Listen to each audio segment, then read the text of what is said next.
Hello guys, welcome back to my YouTube channel আহিগল ভাল খবৰ যিসকল ছাত্ৰ-ছাত্ৰী নৱমমান শ্ৰেণীত পঢ়ি আছে তেওঁলোকৰ ইংৰাজী বিষয়ৰ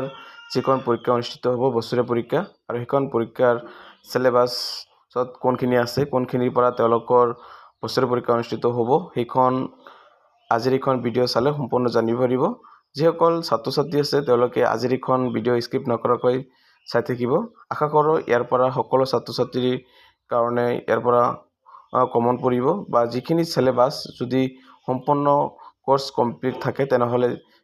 হেজন ছাত্ৰ ছাত্ৰীয়ে বেছিকৈ নম্বৰ পাব বা তেওঁৰ পৰীক্ষাত কোনো ধৰণৰ ফেল নকৰে কেতিয়াও আৰু এয়া চালছে English second language subject code C1 class 9 theory 19 marks time 3 hours internal assessment 10 marks 5 marks 30 বা 5 mark with written examination 27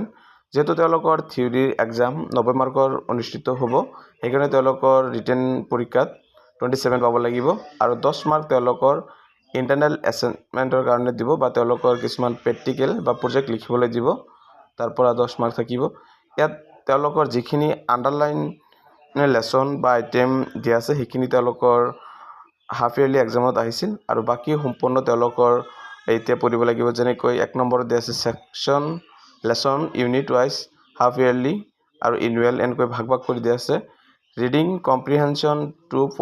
pages one seen another unseen to আছিল unseenৰ তলত যেটো আন্ডাৰলাইন কৰি দিয়া আছে এটো আছিল 6 মাহিলা পৰীক্ষাৰ কাৰণে আৰু one seen যেটো আন্ডাৰলাইন কৰা নাই হেখন annual examত আহিব বা তেওঁলোকৰ বছৰীয়া পৰীক্ষাত আহিব নৱম শ্ৰেণীৰ যিসকল ছাত্ৰ আছে আৰু ইয়াত বি সি ডি এ যিখিনি গ্ৰামাৰৰ ভাগবিলাক দিয়া আছে সেইখিনি যিখিনি আন্ডাৰলাইন কৰি দিয়া আছে সেইখিনি তেওঁলোকৰ 6 মাহিলীৰ কাৰণে আছিল আৰু বাকিখিনি তেওঁলোকৰ বছৰীয়া পৰীক্ষাৰ কাৰণে পঢ়িব লাগিব আৰু তাৰ পিছত তেওঁলোকৰ কবিতাৰ পৰা বা গদ্যৰ পৰা কোনখিনি পঢ়িব লাগিব সম্পূৰ্ণ তেওঁলোকৰ সাপ্লিমেন্টাৰী ৰিডাৰৰ পৰা কোন কেটা লেসন পঢ়িব লাগিব সম্পূৰ্ণ ইয়াত দিয়া আছে সেইখিনি চাই ল'ব পাৰিব যিসকল ছাত্ৰ-ছাত্ৰী আছে আৰু আগতে কেটামান দিয়া আছে ভিডিঅ' সেইখিনি চাব পাৰিব আৰু যিখিনি বাকি আছে সম্পূৰ্ণ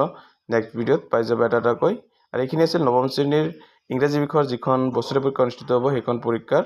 সিলেবাস